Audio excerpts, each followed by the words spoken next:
actuelle, ce qu'ils contiennent, c'est que la résolution d'un exercice, d'un certain type d'exercice, en utilisant l'énergie, est beaucoup plus simple et plus pratique, plus légère, hein, que l'utilisation de la dynamique, c'est-à-dire par exemple la relation fondamentale de la dynamique, ce qu'on appelle la deuxième loi de Newton. Donc vous savez qu'en physique, vous pouvez résoudre le même exercice avec plusieurs formalismes. Et formalisme, c'est-à-dire méthode, mais surtout formalisme, c'est-à-dire un concept, une théorie qui commence par ceci et qui finit par cela. Donc sur le plan de certains exercices, il est plus facile, euh, il est plus pratique, voilà ce que je voulais dire.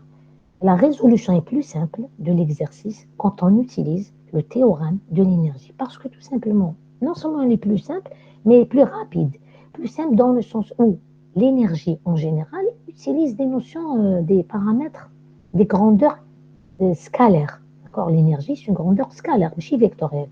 Alors que les forces sont des quantités vectorielles, donc la manipulation au départ, on doit faire attention aux forces. On doit faire attention à la direction, au sens. Quand je projette, je fais attention au sens. Donc, j'ai toujours le souci de faire attention aux directions des vecteurs, au sens des vecteurs. Attention, le sens, la projection. Je fais attention. Après, je suis habituée, il n'y a pas de problème. Je parle, je parle de l'étudiant de façon générale. Ensuite, même si, disons que le théorème de l'énergie utilise un champ de travail. Alors, c'est vrai que le travail, c'est par définition l'intégrale de la force multipliée par le déplacement. L'intégrale curviligne, c'est une intégrale curviligne, vous allez voir ça en mathématiques cette année ou d'autres années plus tard. C'est une intégrale curviligne, c'est une particularité. C'est une intégrale de façon générale, mais elle est curviligne, c'est-à-dire elle se fait sur un parcours. Et l'intégrale, même si à l'intérieur de l'intégrale, il y a un produit scalaire entre deux vecteurs, mais la quantité résultante, qui est le travail, c'est une quantité scalaire. Donc, vous savez très bien qu'il est plus simple de manipuler des scalaires que des vecteurs. C'est une réalité. On ne se casse pas trop la tête. Donc, pour toutes ces raisons, mais aussi, ce n'est pas que pour résoudre les exercices. Les exercices sont là pour appuyer la notion que vous avez faite en cours, c'est d'apprendre c'est quoi cette notion d'abord d'énergie, de travail, et ce fameux théorème qui est très pratique quand on veut l'utiliser pour traiter des exercices tels que ceux que vous avez en face de vous. Voilà. Donc ça, c'est une petite introduction pour expliquer l'intérêt de l'utilisation de l'énergie, du travail dans la résolution des exercices de dynamique, mais c'est important aussi de connaître ces notions d'énergie et de travail parce que ce théorème-là, mis à part l'utilisation en dynamique pour vous en première année, c'est quand même un théorème très important en physique. Voilà, de façon générale, c'est un théorème important dont les applications sont beaucoup plus euh, importantes que le simple fait de les utiliser dans des exercices de dynamique. Euh, alors, qu'est-ce que vous voulez que je vous dise? Je تحب نقول لك يا jeune homme عندك problème d'électricité. J'espère que ça se réglera, Inch'Allah. Voilà. Je sais que ça arrive, hein. Personne n'est à l'abri. Bon courage, voilà. Donc, je vais essayer. De toute façon, pas de politique, s'il vous plaît. Pas de politique. Pas de politique. Non, mais je t'aime. Ce que vous voulez que je vous dise. Sans commentaire. Je crois que c'est la meilleure réponse. Sans commentaire. Bon courage. Et reste en calme. Voilà, tout simplement. Alors, je lis rapidement donc l'exercice 3. Alors, pour la petite histoire, l'exercice 1 et 2, ce sont des exercices comment on appelle ça? D'illustration, voilà, d'illustration du cours. Donc, ils sont propices à l'illustration du cours. C'est ce qui a été décidé en coordination. Donc, comptez bien, on fait le 3 et le 4. Inch'Allah, on fera le 3 aujourd'hui parce que c'est un exercice où il n'y a pas de frottement, on va le dire dans l'exercice. Et Inch'Allah, la séance prochaine, on fera l'exercice 4 qui, lui, contiendra des frottements. Vous verrez la différence, c'est bien de séparer. Je n'ai pas voulu faire les deux en un jour pour que vous ayez toutes les idées concernant le cas où il n'y a pas de frottement. Et quand vous ferez le cas avec frottement la séance prochaine, Inch'Allah, vous verrez la différence. Donc, rapidement, je lis le partage qui est l'exercice, l'énoncé de l'exercice. Je vous ai envoyé le PDF, mais je vous montre l'exercice. Et s'il y a des gens qui n'arrivent pas à voir le partage, je le lis. Alors, la piste de la figure ci-dessous, contenue dans le plan vertical, ça veut dire que ce qui se passe, il se passe dans le plan. Même si l'objet est dans un espace tridimensionnel, mais le mouvement se fait dans le plan. Ça, c'est important. Ça veut dire que ça ne change pas de trajectoire et ça passe à un autre plan. C'est une précision. Est constitué d'une partie AC, hein, c'est un quart de cercle, c'est une partie curviligne comme ça, en forme de quart de cercle de centre O et de rayon R, et d'une partie rectiligne, hein, c'est une droite horizontale, CDE. Au point D de cette dernière, c'est-à-dire de la partie horizontale rectiligne, est placé un ressort de constante de raideur K, et dont l'autre extrémité est fixée au mur. Donc, il y a un ressort qui est fixé au mur au point E, et l'autre extrémité libre du ressort au point D, il est situé au point D. Donc, un corps de masse M est abandonné sans vitesse initiale. C'est très important. Ça veut dire que la vitesse au point 1 où je l'abandonne est égale à 0. Déjà, c'est une donnée qu'il faut capter dès le départ et la noter. D'accord? Un corps de masse M est abandonné sans vitesse initiale à partir du point A de la piste. Donc, V au point A est nul, puisque je l'ai abandonné sans vitesse initiale. Je ne l'ai pas poussé, je l'ai lâché. On supposera que ce dernier, c'est-à-dire le corps de masse M, peut se déplacer sans frottement sur toute la partie A, B, C, D. Bon, E, c'est pas E, hein, bien sûr, parce qu'il n'arrivera pas au point E qui est le ressort. Et moi, je dirais A, B, C, D, D'. D', c'est le point où, alors quand la masse M va arriver au niveau du point D, elle va arriver avec une certaine vitesse, donc avec une certaine quantité de mouvement, donc avec une certaine énergie. Elle va donc pousser le ressort, le comprimer. D'accord? Elle comprime le ressort. Et le point D, donc le ressort va passer de la position D à la position D'. Ça veut dire que donc le trajet du mobile dans cet exercice se fait du point A vers le point D', correspondant à la position du ressort lorsque la compression est maximale. C'est-à-dire qu'il hésite plus que D'. Le ressort, la compression maximale. Vous avez tous des petits ressorts là de stylo ou de je ne sais pas de jouet. Quand vous allez le comprimer, il arrive à une limite. Il n'ira pas plus loin que la limite. D'ailleurs, la limite de la géométrie du ressort. Plus que sa longueur en étant comprimé. Donc, ce point, moi, je vais l'appeler dans l'exercice, dans la résolution de l'exercice, D'. Ça veut dire que sur toute la partie A, B, C, D, D', ou quand il arrivera à la compression maximale, le ressort, qu'est-ce qui se passe pour la masse M? Elle va s'arrêter parce qu'elle ne peut pas aller plus loin. Et donc, je retiens dans ma tête, la masse M va s'arrêter au point où la compression est maximale. Moi, je vais appeler ce point D'. Et à ce moment-là, puisqu'elle s'est arrêtée, en physique, l'arrêt correspond à une vitesse nulle. Donc, je vais l'écrire tout de suite dans un petit coin de ma fiche de résolution de l'exercice. V au point D' égale 0. Et si je l'oublie, quand j'arriverai à la question, je le dirai, je le noterai. Donc, il n'y a pas de frottement. Très bien. Vous, je ne sais pas si vous avez fait ça en terminale ou avant, vous disiez toujours, je ne sais pas si vous faites encore le théorème de l'énergie, mais disons qu'on se rappelle ça, lorsqu'il y a conservation de l'énergie, c'est-à-dire qu'il n'y a pas de dissipation, de perte, de fuite de l'énergie totale du système, bien sûr, qui est considéré comme étant un système isolé. Eh bien, l'énergie totale est conservée, ça veut dire que je n'ai pas perdu l'énergie, elle s'est juste transformée de potentiel à cinétique, de cinétique à potentiel, de cinétique à potentiel élastique, ou de potentiel élastique à cinétique, ou de gravitationnel à cinétique. L'essentiel, c'est qu'il y a une transformation du type d'énergie, mais il n'y a pas de perte. Donc, quand il n'y a pas de dissipation d'énergie, de perte d'énergie, et on sait en dynamique, en cinématique ou en dynamique, les causes de perte d'énergie que vous traitez, vous, dans le cours MP, ce sont les frottements. Donc, quand il n'y a pas de frottement, il n'y a pas de cause de perte d'énergie, ça veut dire que l'énergie totale est conservée et que le théorème de l'énergie totale dit que lorsqu'il n'y a pas de perte d'énergie, la variation de l'énergie totale est égale à 0. Delta E total est égal à 0. Mais je vais vous dire une chose. Vous, le cours, vous l'avez fait dans le cours, Le théorème de l'énergie totale dit que la variation de l'énergie totale est égale à la somme des travaux des forces non conservatives. Est-ce que cette forme de théorème est compatible? Elle marche avec, quand je dis il n'y a pas de frottement, delta E total est égal à zéro. Ça veut dire que vous allez me dire, Madame Aninchouf, W travaille des forces non conservatives. C'est nul.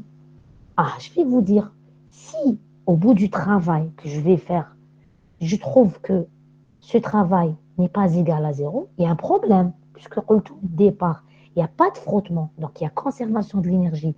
Donc l'énergie totale au début est égale à l'énergie totale à la fin, en prenant n'importe quel deux points du système. Donc la variation, quand ça ne change pas, la variation est nulle.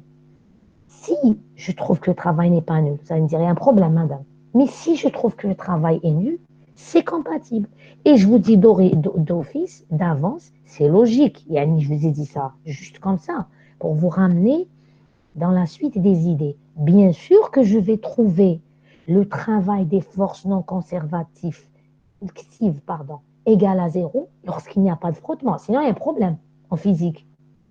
Donc, je sais que peut-être avant vous dites, il y a les frottements. Il n'y a pas de frottement. Il y a conservation de l'énergie, donc delta E total égale à zéro.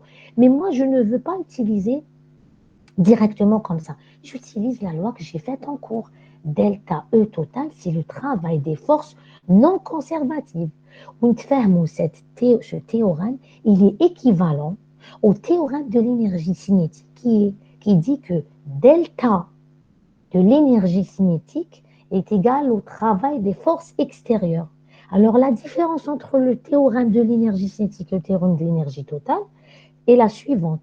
Le travail, la variation de l'énergie cinétique, delta E cinétique, la variation de l'énergie cinétique est égale au travail de toutes les forces, qu'elles soient conservatives ou non. Mais quand j'utilise le théorème de l'énergie totale, donc delta E total, c'est juste la somme des travaux des forces non conservatives. Et vous savez qu'on peut passer de ce théorème d'énergie potentielle au théorème de l'énergie cinétique, parce que l'énergie potentielle est liée au travail des forces conservatives. Et comme ça va s'annuler de part et d'autre de l'équation, je passe du théorème de l'énergie totale au théorème de l'énergie cinétique, ou je passe du théorème de l'énergie cinétique au théorème de l'énergie totale. Parce que si je rajoute dans le théorème de l'énergie cinétique delta E cinétique, je lui rajoute delta E potentiel, d'accord? Ou moins, hein, ce qu'on vous voulez. Je ne sais plus. Delta EC, moins EC, EC, moins EC, plus. Voilà, je lui rajoute delta EP. Et de l'autre côté, le travail de toutes les forces, il va y avoir travail des forces conservatives et travail des forces non conservatives. Eh bien, le travail, en fait, je lui rajoute delta EP. Et comme je sais que le delta EP, c'est travail des forces conservatives, eh bien, à gauche, j'ai rajouté delta EP. À droite, au lieu d'écrire delta EP, je rajoute travail des forces, moins travail des forces conservatives. Donc, moins travail des forces conservatives, plus travail des forces conservatives, ça va s'annuler. Et il me restera travail des forces non conservatives. Alors, je ne vais pas refaire le cours, de faire mon lait. C'est juste pour vous dire que les deux théorèmes sont équivalents. Ça veut dire que quand l'exercice se prête, à l'utilisation du théorème de l'énergie totale, je vais utiliser l'énergie totale. Mais s'il est plus simple à résoudre en utilisant le théorème de l'énergie cinétique, j'utilise le théorème de l'énergie cinétique, sachant dans ma tête que ce sont des théorèmes équivalents. Mais c'est vrai que du point de vue conceptuel, le théorème de l'énergie totale est plus physique. L'autre aussi, c'est physique, mais disons qu'il nous rappelle une situation plus générale, c'est que lorsqu'il n'y a pas de dissipation d'énergie, la variation de l'énergie totale est nulle. Voilà. Donc moi, je ne vais pas dire, il n'y a pas de frottement, delta E total égale 0. Il y a des frottements, et qui connaît les frottements? Delta E total est différent de 0. Je ne peux pas travailler quand je n'ai pas d'égalité en physique pour résoudre un exercice. Donc je dois avoir un théorème qui marche lorsqu'il y a des frottements et lorsqu'il n'y a pas de frottement. Et le théorème, la formulation du théorème qui marche quand il y a des frottements et quand il n'y a pas de frottement, c'est delta E total égale travail, somme des travaux des forces non conservatives. Alors, ou travail, quand je dis travail des forces non conservatives, lorsqu'il y a plusieurs forces, ce sera travail de la première plus travail de la deuxième, donc c'est vrai que c'est somme des travaux. D'accord? Est-ce que vous avez compris? Peut-être que vous saviez déjà ce que je suis en train de dire. Ça, c'est pour anticiper une question qui dit: ah, madame, moi, je viens de delta E total égale 0 dès le départ. Je peux le faire, mais disons que je vous donne une méthode qui marche tout le temps. Comme ça, vous n'aurez pas à vous poser des questions. Vous pouvez même résoudre, même le cas touche, il y a dissipation ou pas, vous résolvez. Et lorsqu'il n'y a pas de frottement, il n'y a pas de dissipation d'énergie, vous allez trouver égal à 0 au bout de 2 lignes de calcul. Est-ce que vous avez compris le raisonnement que je viens de vous faire tout de suite, là, pendant les 10 minutes ou les un quart d'heure? Très bien. Donc, je vais tout de suite attaquer la résolution. Alors, les questions sont les suivantes, mais je vais les noter de toute façon. Alors, on donne bien sûr les données, c'est la masse du corps, c'est 0,2 kg, c'est 200 grammes. Le rayon de la partie circulaire, c'est 1 mètre. La constante de raideur du ressort, 10 puissance 4 newtons par mètre, K. Et bien sûr, la gravitation, l'accélération de la gravitation, c'est 10 mètres par seconde au carré. Donc, on vous demande en premier lieu de déterminer au point B de la piste la vitesse VB du corps. Deuxièmement, dans ce même point, au même point B, on représente les forces s'exerçant sur le corps, en utilisant bien sûr une échelle, un centimètre correspondant à 1 newton.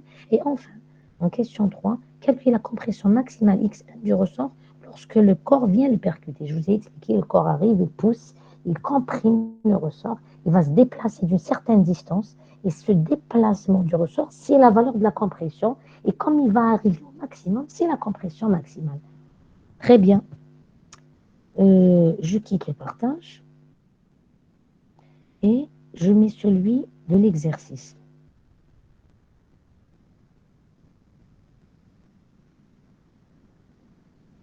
La résolution, la correction de l'exercice. Voilà, donc pour la première question, j'ai fait. Pour la première question, vous m'écoutez. Pour la première question, je ne travaille que sur le tronçon AC. Donc, je n'ai tracé que le tronçon AC pour avoir un schéma un peu agrandi, on va dire. Déterminer au point B la vitesse du corps de masse 1. Très bien. Donc, je vous rappelle ce que je vous ai dit tout à l'heure, c'est-à-dire, attendez, je fais ça pour oublier, pour empêcher ce truc-là qui n'arrive pas à partir. Et fait tout ça. Voilà. Je vous rappelle que lorsqu'on lâche le corps au point A sans vitesse initiale, ça veut dire que VA égale 0. Il n'y a pas de frottement sur A, B, C, D, D'. Donc, il n'y a pas de frottement sur la partie A, B, C, AC. Donc, même au point B, il n'y a pas de frottement. Et donc, comment résoudre ce genre d'exercice? Je vous dis tout de suite, on peut résoudre cette question en utilisant l'énergie cinétique. D'accord? Le théorème de l'énergie cinétique. À la fin de la question, je vais vous montrer un autre document, si vous voulez, hein, un autre exercice, mais qui a une partie comme ça, curviligne, où la résolution a été faite avec l'énergie cinétique. Et vous allez voir que c'est un peu plus compliqué. D'accord? Parce que ça va faire apparaître dans l'intégrale une intégrale qui doit se faire avec un changement de variable, des R, je passe à des θ et j'intègre le cosinus, etc., ou le sinus. D'accord? Donc, ce n'est pas impossible à faire, sauf que c'est plus facile d'utiliser le théorème de l'énergie totale. Qu'est-ce qu'il dit le théorème? Pour résoudre pour utiliser le théorème, il vous faut 2 points. Comme on vous demande de calculer la vitesse au point B, d'après vous, quel est l'autre point que vous allez utiliser?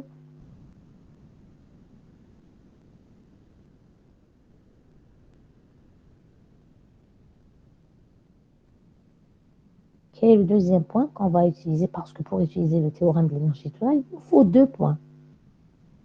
La variation entre deux endroits. Pardon. B' ou A B', je ne le vois pas. On nous a demandé de calculer la vitesse au point B. Mais je ne sais pas si vous arrivez à voir le partage. Le point B, il se trouve au milieu du parcours AC, Ah, le quart de cercle. Oui, qu'est-ce que vous avez euh, dit? on utilise A, Ah, le point point A, A, B. d'ailleurs. Ouais, exactement, parce que bon, c'est écrit à la Koulihal, mais pourquoi je vous pose la question? Parce que dans l'utilisation du théorème de l'énergie totale, vous allez dire à chaque question, je prends le temps de vous expliquer pourquoi. Parce qu'en fait, ce n'est pas C'est très simple. Je dis bien, c'est très simple l'utilisation de l'énergie. La chose, pour ne pas tomber dans les calculs inutiles, c'est de bien choisir les deux points. Et à force, si vous comprenez le principe, et à force de faire des exercices, quelques-uns, bon, plus vous faites, plus vous comprenez, vous arrivez à saisir les astuces.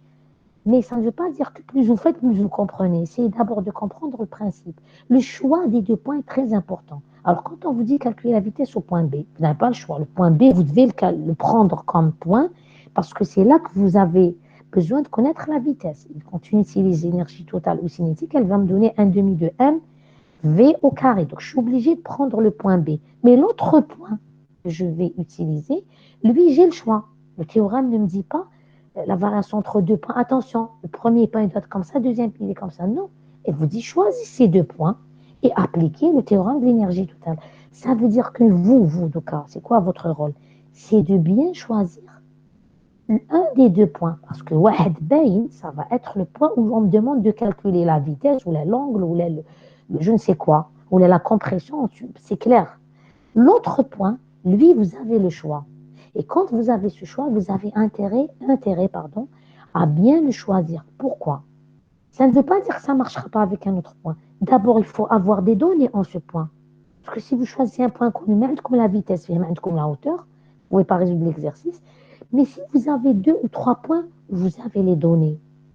Il vaudrait mieux choisir le point où vous utilisez le moins de calculs, le moins d'étapes de travail pour arriver le plus rapidement à la réponse. Donc, vous avez ici l'angle θ qui est égal à 45 degrés pi sur 4. Je l'ai laissé sous forme de θ pour ne remplacer θ par 45 degrés qu'à la dernière minute. Pourquoi?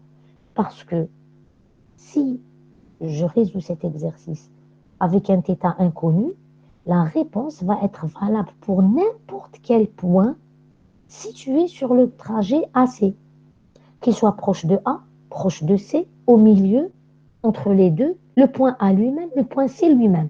Donc si je résous en laissant θ inconnu comme ça, variable, je vais avoir une expression qui est valable pour n'importe quel point sur le tronçon curviligne au quart de cercle AC, à savoir le point A lui-même et le point C lui-même, et n'importe quel point entre ces deux points. En dernière minute, je remplace θ par 45 degrés, pi sur 4, pour répondre à la question de l'exercice. Donc, ce que je vais faire, ça sera valable pour un exercice qui vous aurait posé la question, parce qu'ils existent, hein, des exercices comme ça, trouver l'expression ou quelque chose qui ressemble à montrer que, ou trouver l'expression que la vitesse au point M situé à un endroit repéré par son angle θ est égale à ceci sur la racine de, je ne sais, bon, une formule comme ça en fonction de θ, en fonction de VA. Alors VA n'est pas toujours égal à 0. Je peux vous donner un exercice où je vous dis, à t égale 0, quand il démarre au point A, la vitesse est égale à 2 mètres par seconde. Je peux. Donc, si vous préférez, il peut être valable pour n'importe quel type d'exercice de ce genre. C'est pour ça que j'ai préféré remplacer θ par 45 degrés à la dernière minute, vous allez voir. Donc, ne vous dites pas que je suis en train de parler pour rien. Je préfère prendre le temps de vous expliquer comment choisir les points, comment résoudre, parce que la méthode, quand vous la comprenez, vous l'utilisez pour n'importe quel type d'exercice, quel type d'exercice. Ce qui changera, c'est la géométrie. Vous donne un parcours comme ça, circulaire. On peut vous donner un parcours comment on appelle ça? En plan incliné, mustawi ma'il. On peut vous donner un parcours, il commence par une piste horizontale, ensuite il monte sur une piste curviligne. Un parcours où il fait curviligne, euh, horizontal, on va être plan incliné. Un parcours plan incliné, horizontal, on va être curviligne ou concave, convexe, concave, c'est-à-dire comme l'exercice 4. عندنا كاع هاد les possibilités, mais le principe, c'est le même. C'est pour ça que changer d'exercice, c'est juste changer la configuration. Que vous avez bien compris c'est quoi l'énergie.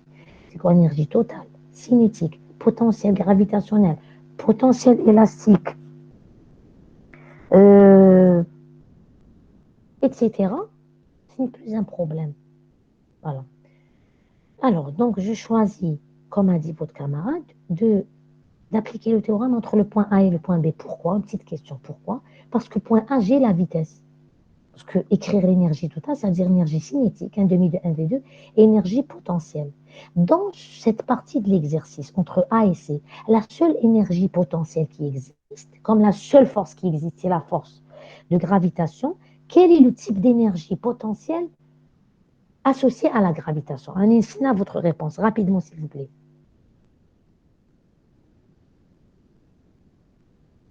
MGH. MGH, ce que j'appelle, mais chez la, la formule, je vous remercie, c'est ça la solution. C'est juste quel type d'énergie potentielle? C'est une énergie potentielle gravitationnelle. طاقة كامنة ثقلية.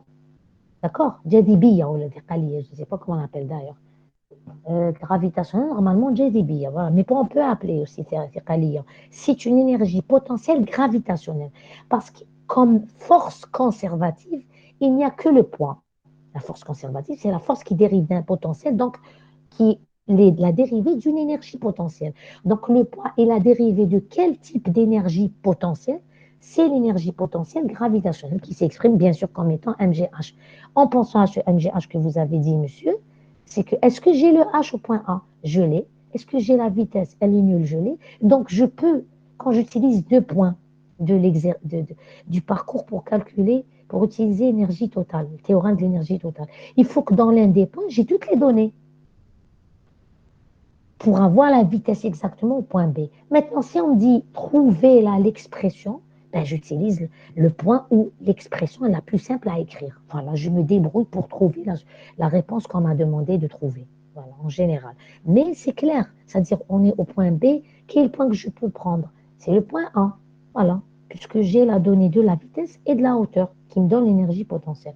Donc, delta E total, entre les deux points, j'ai choisi les deux points, c'est les points A et B, j'applique le théorème de l'énergie totale. Alors, delta E total, c'est qui est égal à la fin moins le début, donc énergie totale en B moins énergie totale en 1, c'est normalement, je mets la somme des travaux. Hein. Mais bon, quand je dis le travail de toutes les forces, comme le travail, je peux écrire travail de toutes les forces. Et disons que c'est vrai que le travail, c'est relié à une seule force. Donc, je devrais écrire somme des travaux, mais bon, vous avez compris, vous pouvez rajouter ça, somme des travaux. Ou travail des forces, et ben, quand il y a plusieurs forces, et ben, l'opération intégrale est une opération linéaire. Elle se divise, elle est distributive, donc on va avoir travail de la force 1 plus travail de la force 2, etc. C'est linéaire. Donc, vous avez travail des forces non conservatives. Ça veut dire qu'en appliquant le théorème de l'énergie totale, j'ai intérêt à savoir comment je repère les forces conservatives et comment je repère les forces non conservatives. Donc, soit dans l'exercice, on vous donne une force que vous n'avez jamais vue dans votre vie et on vous dit, elle est conservative ou pas. Elle dit ça, vous ne l'avez jamais dit, vue dans votre vie, il faut qu'on vous le dise. Mais si ce sont des forces que vous connaissez, quelles sont les forces dont je me rappelle moi en dynamique? C'est le poids, le contact, la force élastique, la force de la tension du fil. Là où je n'y pas. La force de contact, c'est en général, il y a frottement, il n'y a pas de frottement. S'il y a frottement, c'est à partir la composante, euh, comment on appelle ça? Parallèle et perpendiculaire. S'il n'y a pas de frottement, il n'y aura que la perpendiculaire. La tension du fil, c'est une force. Alors, parmi ces forces-là, il faut que je sache distinguer les forces conservatives des forces non conservatives. Alors, pour me rappeler, c'est quoi les forces conservatives? Ce sont les forces qui dérivent d'un potentiel, c'est-à-dire qu'elles peuvent s'écrire sous la forme d'une dérivée d'une énergie potentielle. Ça veut dire que dans le jargon de tous les jours, à cette force est associée une énergie potentielle. Alors, pour le point, est-ce qu'il y a une énergie potentielle associée au point? J'attends votre réponse.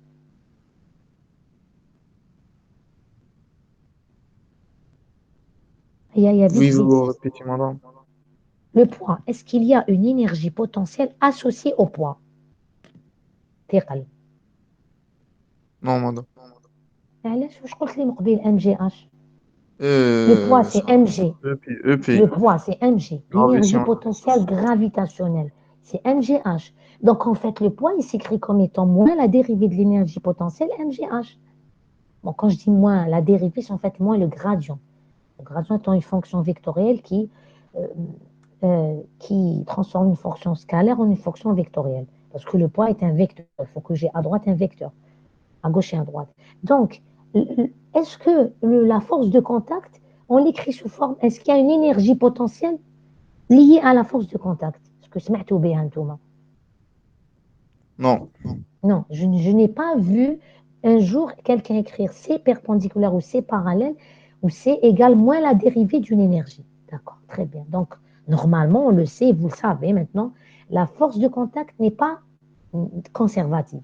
Le poids est une force conservative. La tension du fil, est-ce qu'un jour, plutôt la tension du fil sous forme d'une dérivée d'une énergie potentielle filaire ou la tensionnelle ou quelque chose comme ça? J'attends. Est-ce que je fais le TD à des fantômes ou vous êtes juste là et vous ne répondez pas? Est-ce que la tension du fil est une force conservative? Ah, كيفاش؟ ما أعطيني la forme de l'énergie potentielle du fil liée à la tension du fil. أعطيني l'expression تاعها. Donc قريتوها sûrement.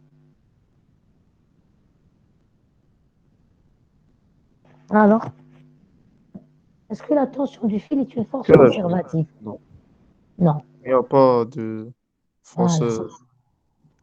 La tension n'est pas une force conservative. Mais qu'est-ce un potentiel à la force, la tension du fil? La tension du fil ne dérive pas d'une énergie potentielle liée à cette tension du fil. La force de rappel du ressort, est-ce qu'il y a une énergie potentielle liée ou associée à la force de rappel du ressort? La force élastique aussi, on peut l'appeler force élastique. Allez vite, s'il vous plaît, répondez. Je fais l'interaction, mais il Oui, faut madame. répondre vite. Ah, comment elle s'écrit? Bon, si vous vous en rappelez, mais allez, si vous en rappelez pas. Alors, l'énergie Un, potentielle, comment elle s'appelle? Comment elle s'écrit? EPE. Énergie potentielle et élastique. Même tu sa formule, hein. On va le faire d'ailleurs tout à l'heure dans l'exercice, dans la question 3. Donc, comme la force de rappel du ressort, qui est une force élastique, dérive d'une énergie potentielle élastique, qui est égale à 1 demi du kx2, donc la force élastique, c'est moins gradient de l'énergie potentielle, 1 demi du kx2. Quand je fais la dérivée de 1 demi de kx2, ça me donne kx, 15 moins tous les mots kx, multiplié par un vecteur unitaire, c'est bel et bien la force de rappel.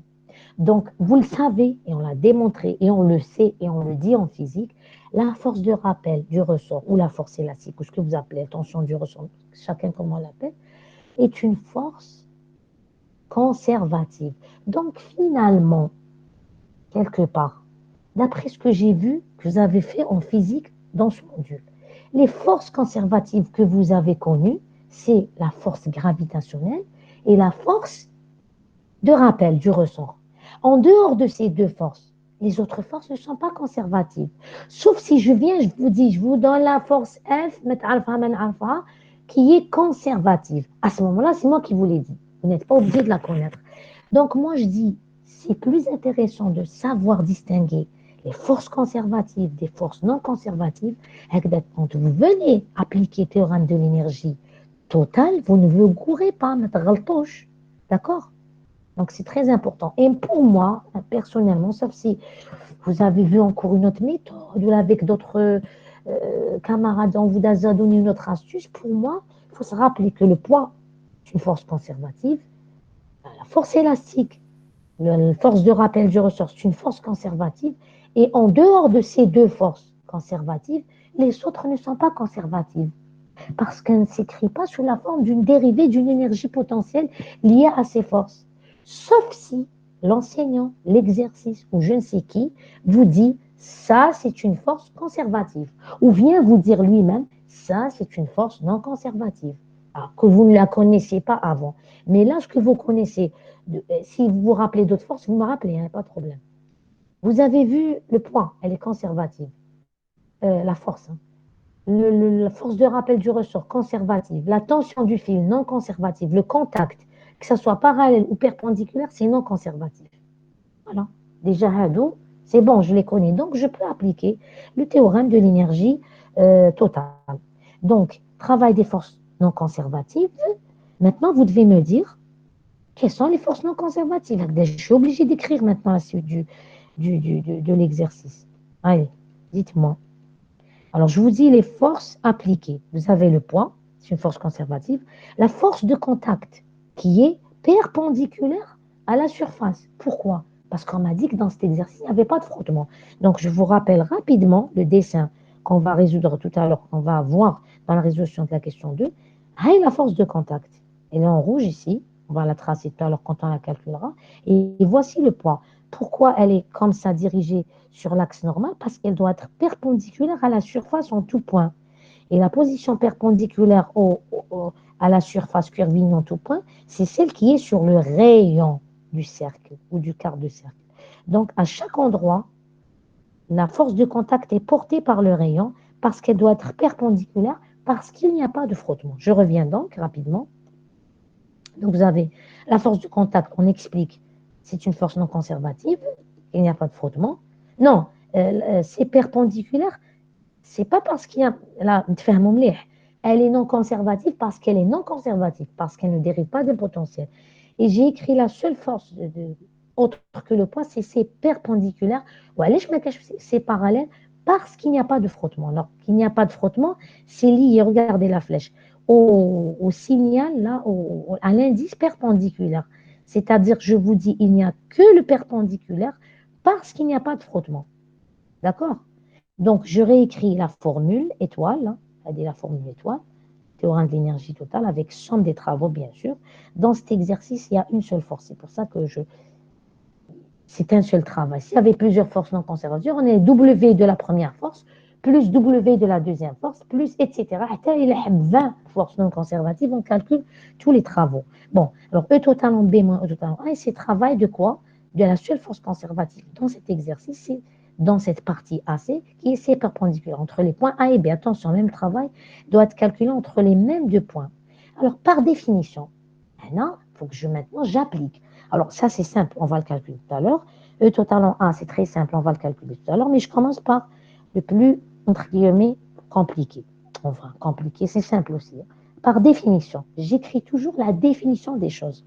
W de C perpendiculaire. Alors, avant, quand vous étiez en terminale, vous écrivez directement, pardon, le travail de la force, c'est la force fois le déplacement. Maintenant que vous êtes à l'université en première année, vous écrivez la définition exacte, plus rigoureuse. C'est ça ne veut pas dire que c'était faux en terminale. Hein. C'est juste que les configurations des exercices en terminale permettaient d'écrire. Quand on écrit l'intégrale comme ça et la force sort du signe intégral, il y aura l'intégrale du déplacement infinitésimal qui est le déplacement. L'intégrale de dl, c'est L. La longueur, c'est delta L, pardon. D'accord? Ou tu livres la formule terminale F delta L. Bien sûr, produit scalaire, ça veut dire F par delta L par cosinus de l'angle entre la force et le déplacement. Lorsque la force est dans le même sens que le déplacement, l'angle est égal à 0, le cosinus est égal à 1 plus 1, et donc le travail, c'est plus quelque chose. C'est un travail moteur. C'est logique. La force a été mise chiffre, c'est une force motrice. Donc son travail est moteur, il est positif. Maintenant, lorsque vous avez une force qui est contraire, le sens de la force est contraire au sens du mouvement, comme par exemple la force de frottement. Le C parallèle est toujours contraire au sens du mouvement. Il y a la définition. Ça veut dire quand je vais calculer son travail, ça va être quand j'utilise la théorie de terminal, c'est-à-dire le module de la force par le module du déplacement par le cosinus de l'angle. Ça me donne, par exemple, le C parallèle multiplié par le déplacement multiplié par cosinus entre la force et le déplacement. Le déplacement, il va de gauche à droite, par exemple. La force, elle va de droite à gauche. L'angle entre les deux, l'angle entre les deux, c'est 180 degrés. Le cosinus de l'angle est égal à moins 1. Donc, le travail, grâce à la définition du travail comme étant le produit scalaire entre la force et le déplacement, ça va être moins C parallèle multiplié par le déplacement. علاش خرج moins? Parce que c'est un travail résistant. Parce que la force étant une force qui est contre le mouvement en sens contraire du mouvement, c'est une force par définition résistante. Son travail est un travail résistant, il est négatif. Donc, ce n'est pas la peine de vous casser la tête, de vous dire je mets moins, je mets plus. Soit vous appliquez produit scalaire et forcément, le θ étant égal à 180 degrés, cosinus sera égal à moins 1. Donc, il y a moins de lui-même. Et si vous vous dites, je mets la force par le déplacement et je mets le signe moins par sens contraire, c'est quand vous voulez. Mais à ce niveau, il vaut mieux utiliser à votre niveau le signe intégral parce que, contrairement à la terminale, des fois, la force dépend du déplacement. Ça veut dire que je ne peux pas un signe intégral. C'est-à-dire que je suis obligée de calculer une intégrale. En terminale, peut-être on ne vous demandait pas de faire ça, ou avant, en première ou en seconde. Mais en première année MI, on peut vous le demander parce que vous êtes supposé faire l'intégrale dans le cours de MP. D'accord? Donc, rappelez-vous bien que c'est la définition la plus exacte, c'est la définition du produit scalaire trellé ou la force à l'intérieur. C'est lorsque la force ne dépend pas du déplacement, comme ici, le C parallèle ne dépend pas du déplacement. C'est toujours le même sur le tronçon. Donc, attendez, là, attendez, attendez. Alors, c'est parallèle, c'est perpendiculaire, c'est P perpendiculaire.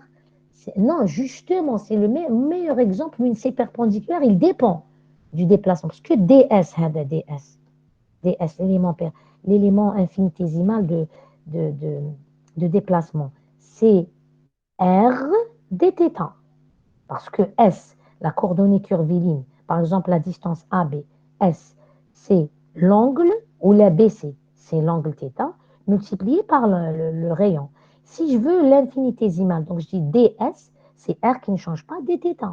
Donc quand je viens ici, dans l'intégrale, c'est R dθ. Ça veut dire que l'intégrale, c'est une intégrale par rapport à l'angle. J'ai transformé l'intégrale par rapport à, je fais un changement de variable si vous préférez, par rapport à la coordonnée curviligne en intégrale par rapport à l'angle. Mais c'est perpendiculaire, je suis sûre qu'il ne dépend pas de l'angle. Donc, si je calcule ces perpendiculaires, je prends une petite minute pour vous montrer ça. Ces perpendiculaires, on va le voir tout à l'heure, ça va être mg cos θ, abab. Cos θ, il dépend de θ ou il ne dépend pas de θ? Il dépend de θ.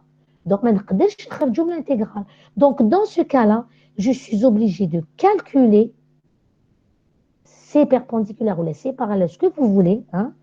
Comme un exemple, on ne va pas le faire ici. Ferme. Et de l'écrire en fonction de θ, mais je signe intégral. Parce que je viens de me rendre compte qu'il dépend de θ. Ou ds, il se transforme en r dθ, r le cos θ, il va être calculé à l'intérieur de l'intégrale. C'est pour ça que je vous ai dit, en terminale, tout était bien. Plan incliné, plan horizontal, vertical. Mais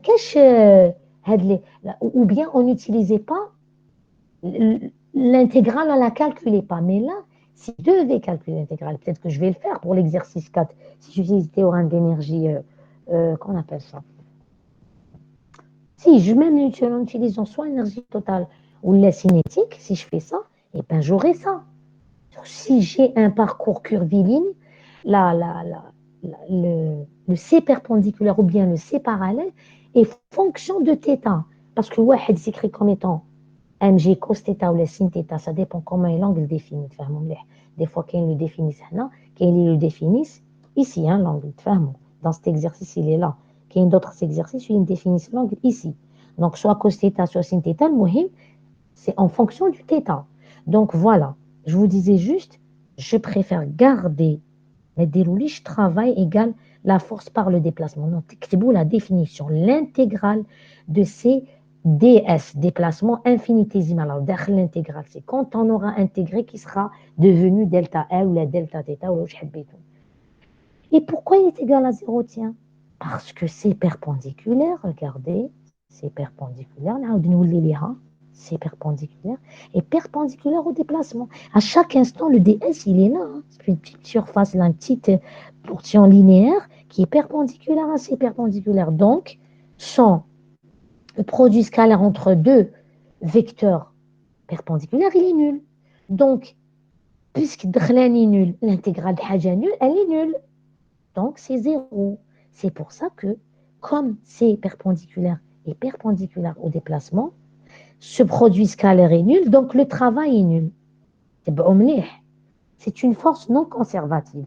Elle n'est pas nulle, mais son travail est nul. Et en fait, dans le théorème de l'énergie totale, mais si le fait qu'il y ait ou pas des forces non conservatives, mais si tu fais une force non conservative, trop ah, mais le delta E total n'est pas égal à zéro. Là. Le théorème, il dit le travail de la force non conservative. Il peut y avoir une force euh, non conservative, ça, le travail est nul. Ça veut dire, on dit que cette force ne travaille pas. Eh bien, c'est le cas. C'est le cas dans notre exercice. Même si cette force est non conservative, donc je dois calculer son travail, eh bien, je trouvais que son travail était nul. Donc, delta E total est égal à zéro. Et donc, l'énergie totale est conservée, elle ne change pas. Elle est égale entre le point, c'est la même entre le point 1 et le point B.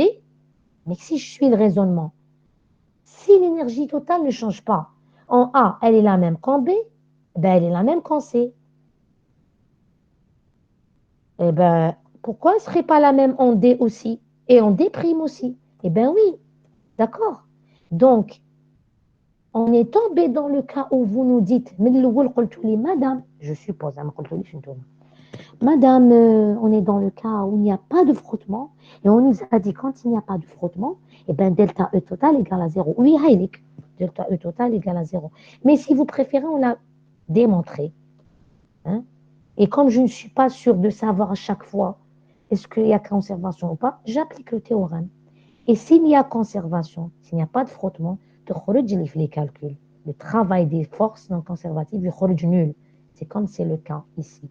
Comme il n'y a pas de frottement, il y a des arrêts perpendiculaires, et bien le travail de ces perpendiculaires est nul.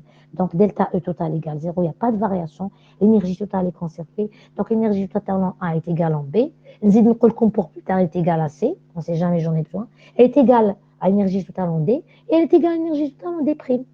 Voilà, d'accord? Donc, maintenant que j'ai écrit ça, E total en B est égal à E total en A, je n'ai qu'à remplacer E total en B par sa valeur, E total en A par sa valeur. Alors, bien sûr, l'énergie totale, c'est l'énergie cinétique, c'est l'énergie potentielle.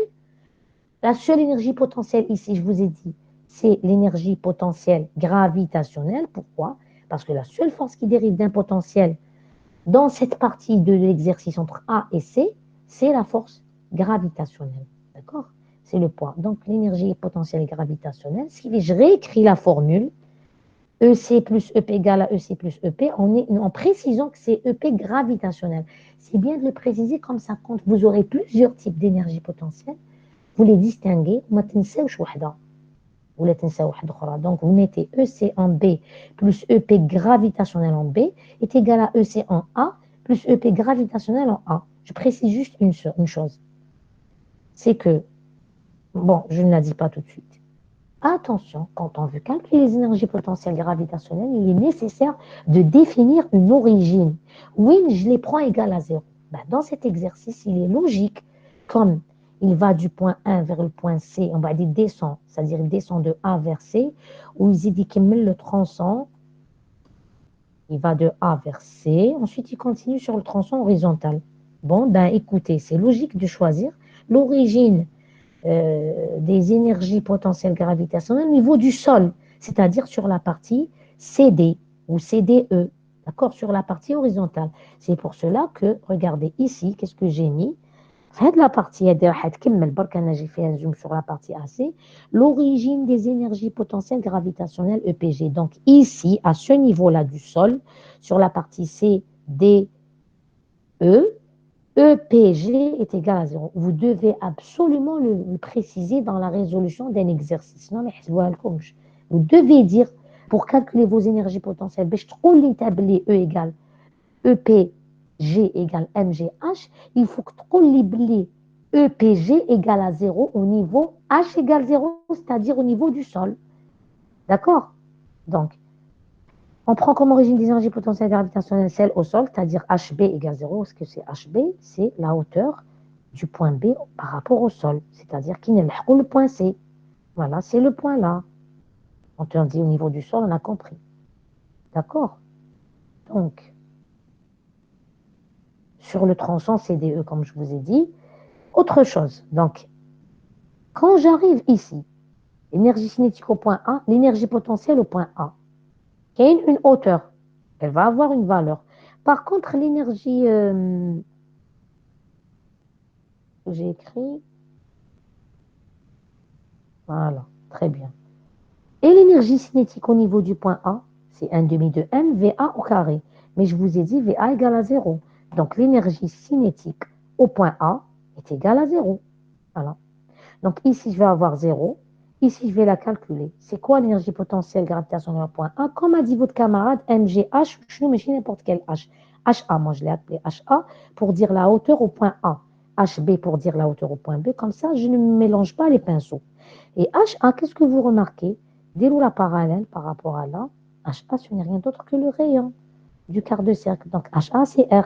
Donc l'énergie potentielle gravitationnelle au point A, c'est mg HA qui est égal à mgr. Ah, elle est là. mgHA. Maintenant, je remplace EC au point B et EPG au point B. Bien sûr, EC, c'est 1 demi de mvb au carré.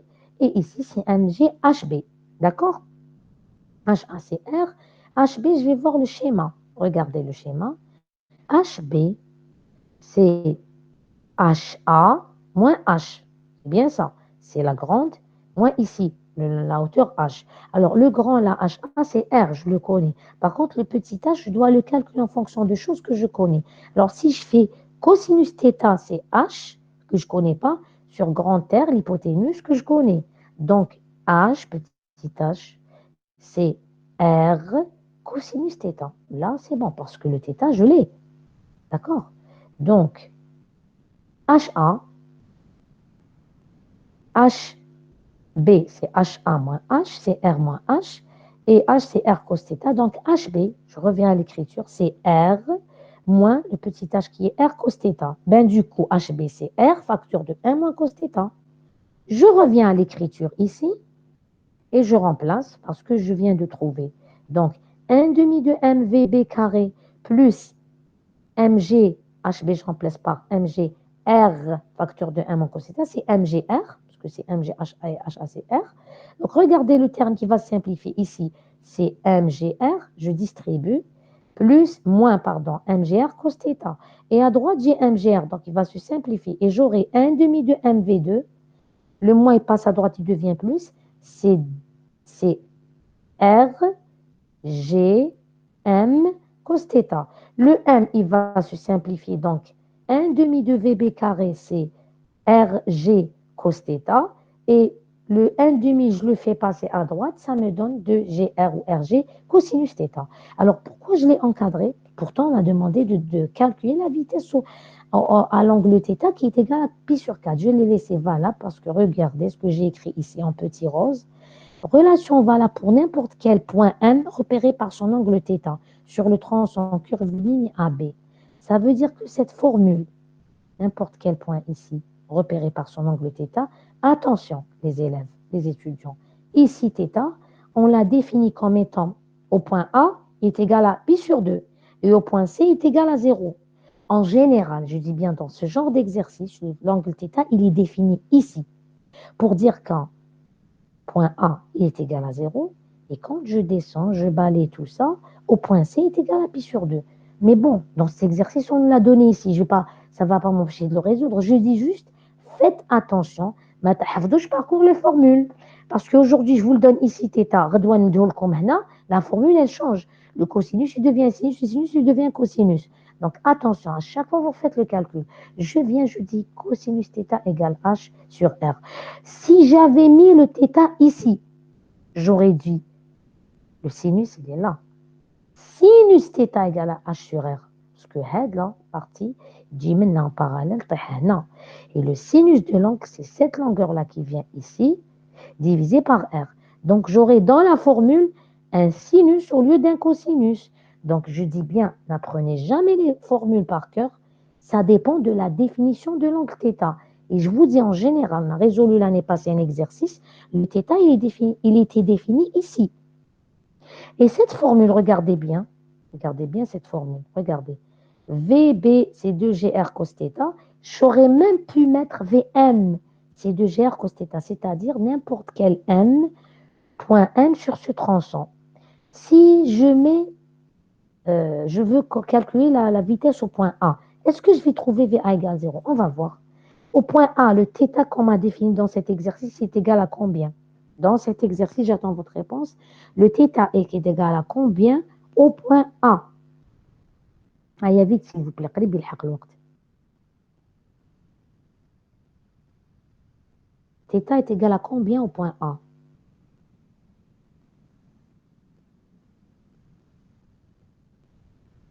Oui? Zéro, non? Chauffe, regardez le dessin. θ est égal à combien lorsque je suis au point A?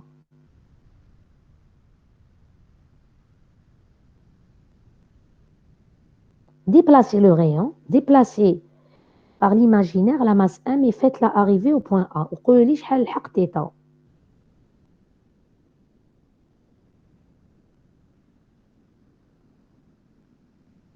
90.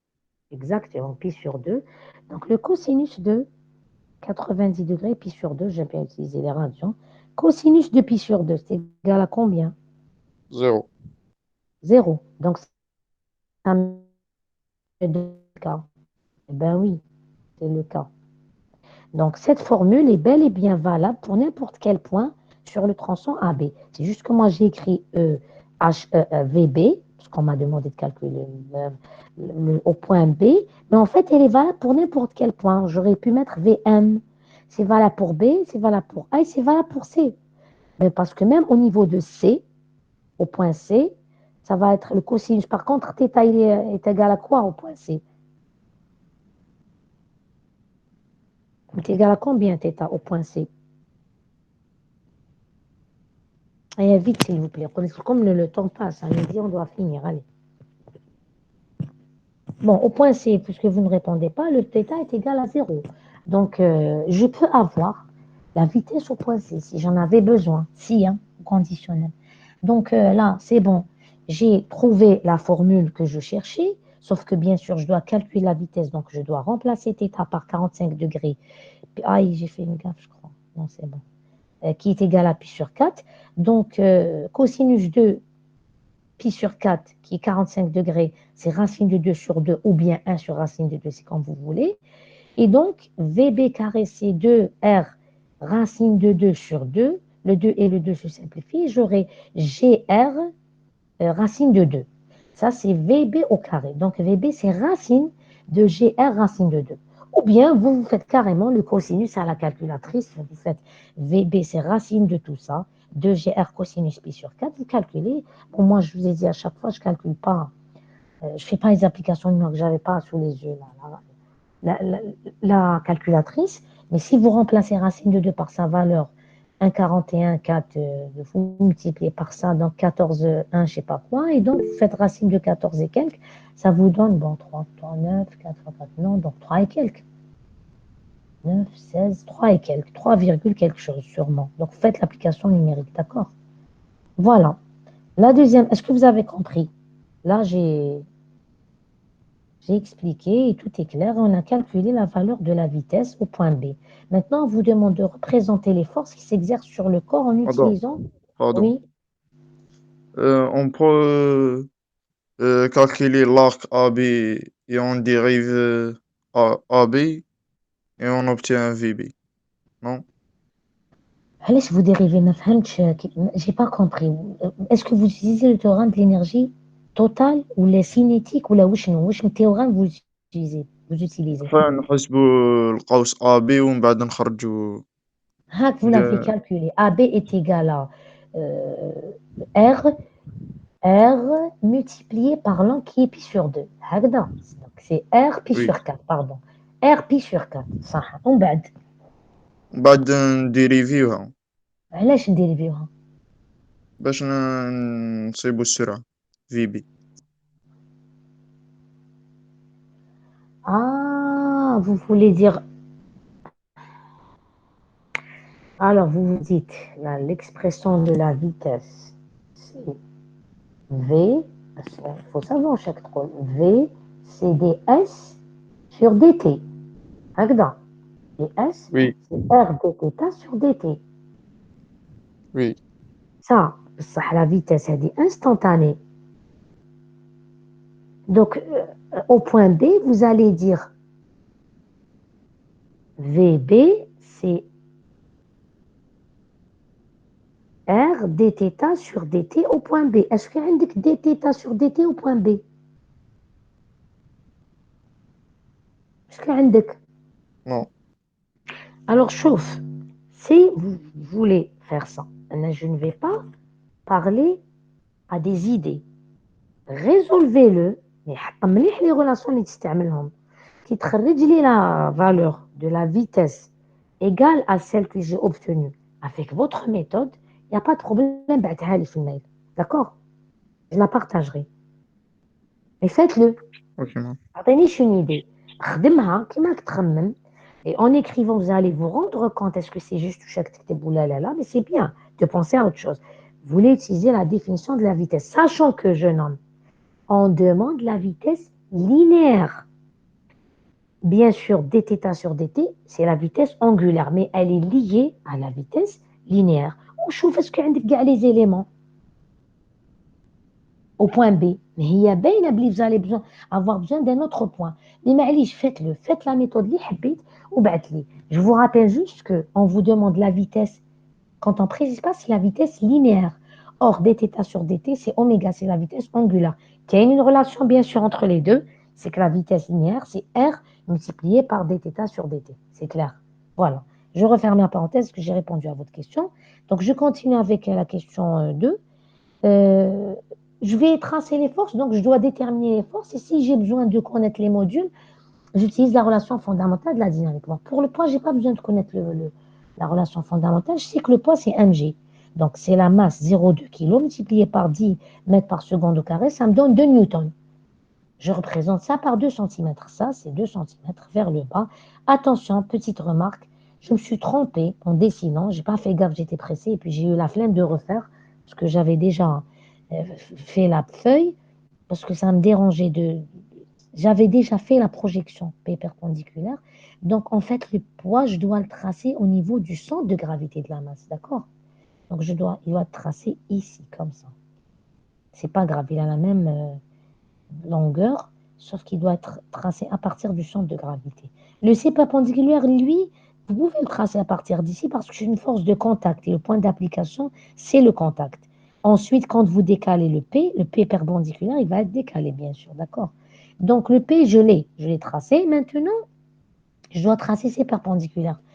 Je sais que si j'utilise la relation fondamentale de la dynamique, je n'ai pas l'accélération. Mais je sais que sur le plan vertical, il n'y a pas de mouvement.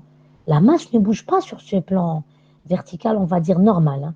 Regardez, U normale, U tangentielle, ce sont les coordonnées intrinsèques. Donc, qu'est-ce que je fais? Je trace les deux axes des coordonnées intrinsèques, puisque le mouvement se fait comme ça. Ça, c'est les deux vecteurs unitaires. Et je projette sur les axes. Je projette sur l'axe qui m'intéresse, c'est-à-dire l'axe vertical où il n'y a pas de mouvement. Comme il n'y a pas de mouvement sur l'axe normal, eh ben, je dis somme des forces égale à 0. Sur l'axe normal, quelles sont les forces? Il y a le C perpendiculaire à la force de contact. Il y a la projection du poids sur l'axe normal que j'appelle P perpendiculaire. Bon, donc j'ai C perpendiculaire plus P perpendiculaire vecteur 1 égale à 0. Maintenant, je projette pour délimiter le sens. Si c'est dans le sens positif, c'est plus. Si c'est dans le sens négatif, c'est moins. Alors, UN, il est dirigé en coordonnées intrinsèques vers le centre de courbure. Donc, c'est plus C perpendiculaire, moins P perpendiculaire. Regardez, plus C perpendiculaire, moins P perpendiculaire égale à 0. Donc, C perpendiculaire que je cherche pour tracer, c'est P perp et c'est P cos θ et c'est mg cos θ. Θ étant égal à 45 degrés, c'est le cosinus, c'est racine de 2 sur 2. Le mg, c'est voilà, 0,2 par 10 sur racine de 2. Bien sûr, ça, racine de 2 sur 2, c'est 1 sur racine de 2. Hein. Donc, vous faites les calculs, c'est à peu près 1,41 newton. 1,41 newton représenté par 1,41 cm. Je reviens. Est-ce que je les ai tracés? Oui. Regardez, ça fait à peu près 1,41, à peu près 1,5, hein, même pas. 1,41 cm. Qu'est-ce qui me reste? C'est tout. Question 3. Calcule la compression max du ressort lorsque le corps vient le percuter. Alors, je précise le sens du mouvement.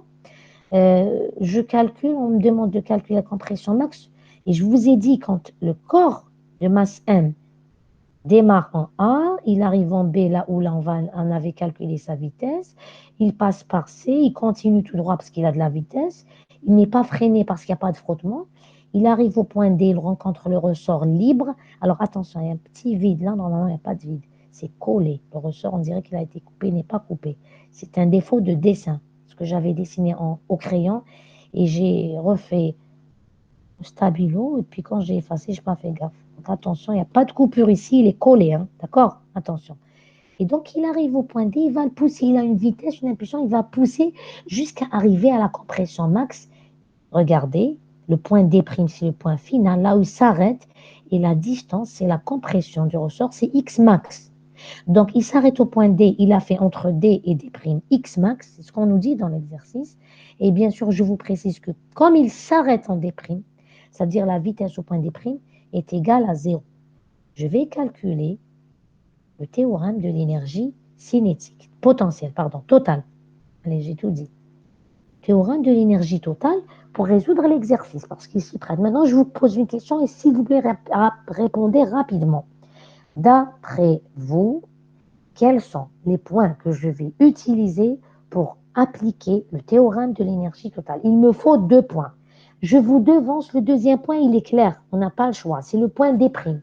C'est le point où la compression est maximale, d'accord? Donc lui, on ne le choisit pas. Quel est le point qu'on utilise avant pour calculer, pour utiliser le théorème de l'énergie totale avec tout ce que je vous ai expliqué en question 1? Comment on fait le choix? Point A. Le point A pour le jeune homme. Y a-t-il d'autres questions? Pardon, d'autres propositions? Allez, vite, vite, vite, j'ai besoin de vos réponses, s'il vous plaît.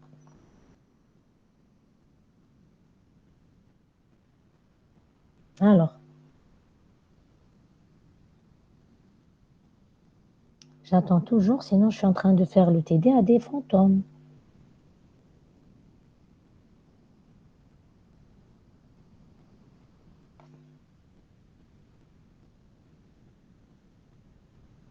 Alors, vite, vite, vite. Bon, regardez bien. Pourquoi on a choisi, tant pis si vous ne répondez pas, parce que l'interactivité, c'est dans votre intérêt, hein. Mais bon, si vous ne répondez pas, eh ben, vous n'essayez pas et puis vous ne raisonnez pas avec nous. Si j'utilise le point A, quel est l'intérêt d'utiliser au point A au lieu du point B ou par exemple le point C ou je ne sais pas le point D? Bon, je choisis le point où j'ai le moins de choses à mettre. Il se trouve qu'au point A, déjà la vitesse est égale à 0.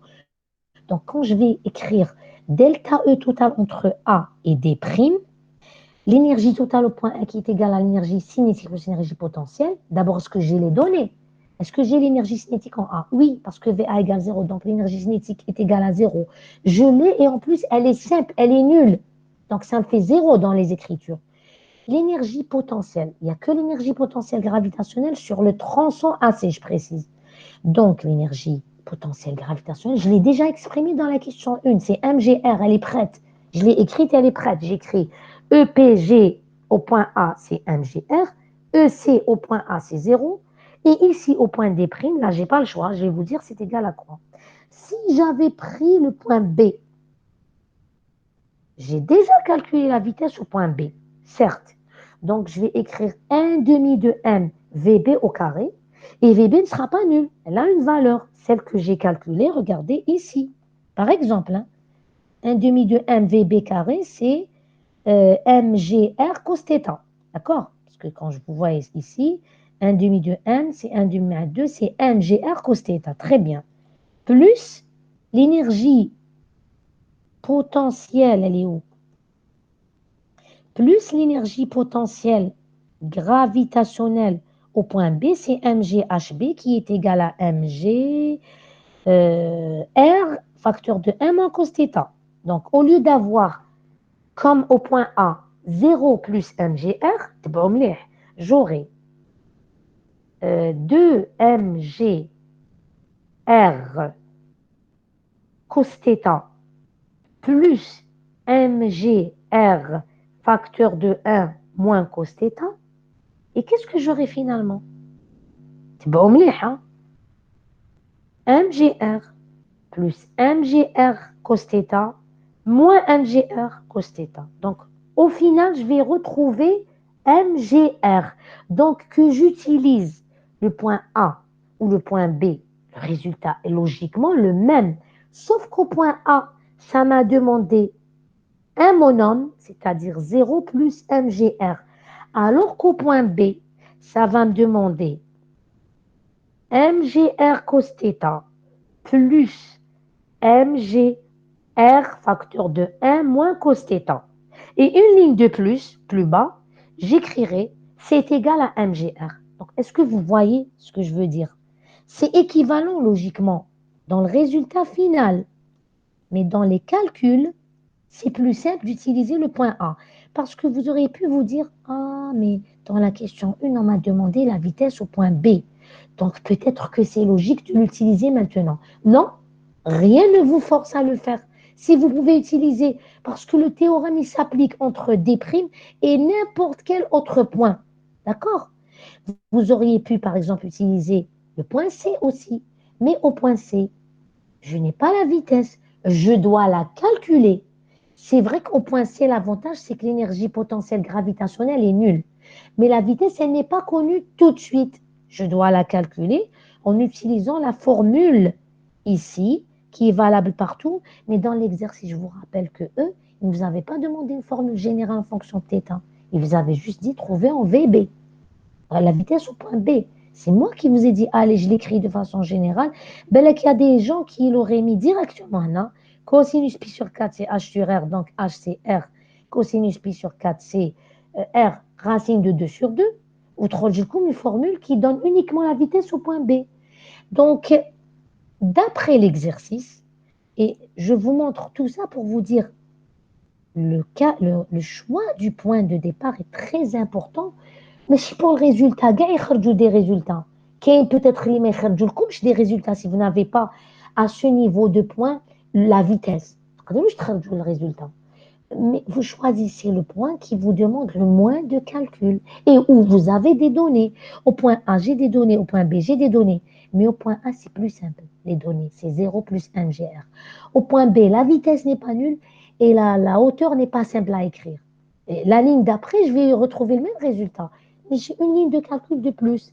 Et si jamais, je vous dis une chose, vous vous êtes trompé dans les calculs, ça arrive.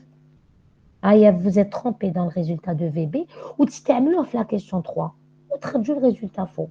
Donc, voilà, je ne suis pas en train de vendre un produit ou de faire du marketing. Je vous explique que le choix du point de départ est très important pour faciliter les calculs parce que le théorème est le même. C'est juste choisissez judicieusement votre point de départ. Parfois, effectivement, il y a des exercices où vous n'avez pas le choix. C'est clair que vous devez, par exemple, choisir le point B.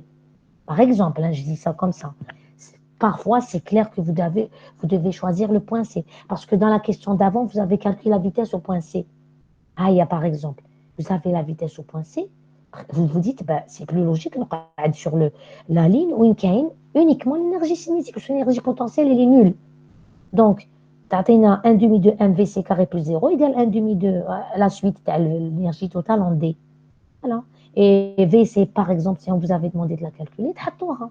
Donc, je ne peux pas comme une recette valable pour tous les exercices. C'est juste réfléchissez un instant, prenez le temps de réfléchir sur le point de départ parce que le choix, il est décisif dans la suite des calculs.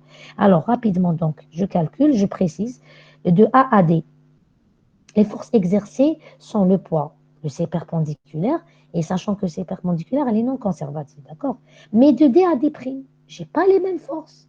Les forces exercées sont le poids, le C perpendiculaire, mais aussi la force de rappel, qui est une force dirigée vers la gauche. Donc, elle est au sens contraire du mouvement. En sens contraire du mouvement, pourquoi? Parce que le mouvement, il va par là. La masse pousse le ressort, il va pousser dans l'autre sens. Donc, la force de rappel a ce sens-là. Et surtout, qu'est-ce que j'ai dit tout à l'heure? La force de rappel est conservative. Donc, pourquoi je dois connaître les forces ici? Parce qu'elles ont changé. De là à là, c'est les mêmes. C'est toujours le poids. et la force de contact. Mais de D à D', il y a le ressort qui est rentré en jeu, qui est entré en jeu. Et donc, il y a une nouvelle force qui est la force de rappel et donc une énergie supplémentaire à calculer. D'accord? Hein, comment on raisonne. Donc, qu'est-ce que j'ai écrit là pour vous lire directement et gagner du temps? Du coup, quand j'applique le théorème de l'énergie totale, delta E total entre A et D', sur le travail des forces non conservatives entre A et D', eh ben, ça n'a pas changé. La seule force non conservative, c'est le C perpendiculaire. Parce que même si la force de rappel est entrée en jeu, elle est conservative. Elle ne rentre pas dans le calcul du travail des forces non conservatives. Mais là, je l'ai déjà dit, que la force de contact est perpendiculaire au déplacement, donc son travail est nul. Du coup, la variation d'énergie entre A et D' est égale à 0. Elle est, parce qu'on est dans le cas où il n'y a pas de frottement, donc l'énergie totale est conservée.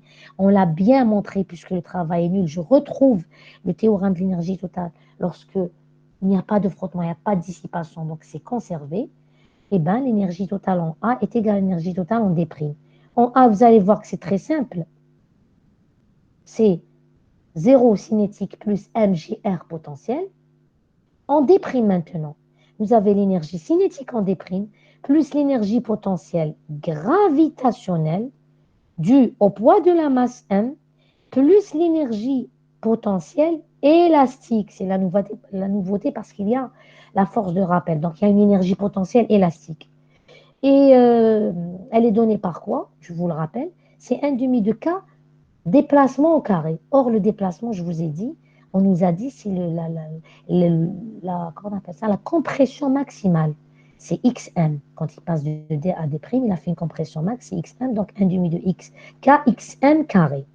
Et pour l'énergie cinétique en D', eh ben, le mobile s'arrête. Donc, sa vitesse est nulle et par là même son énergie cinétique. L'énergie potentielle maintenant, elle a une valeur, c'est mg, la hauteur par rapport au sol. Or, lui, il est au niveau du sol, c'est au point D', et au niveau du sol, on avait montré que, on avait pris la référence, que origine des énergies potentielles, donc EPG égale 0. Du coup, il y a l'énergie cinétique qui s'annule parce qu'il est au repos, d'accord? Il y a l'énergie cinétique qui s'annule parce qu'il est au repos. Il y a l'énergie potentielle gravitationnelle qui s'annule parce qu'il est au niveau du sol.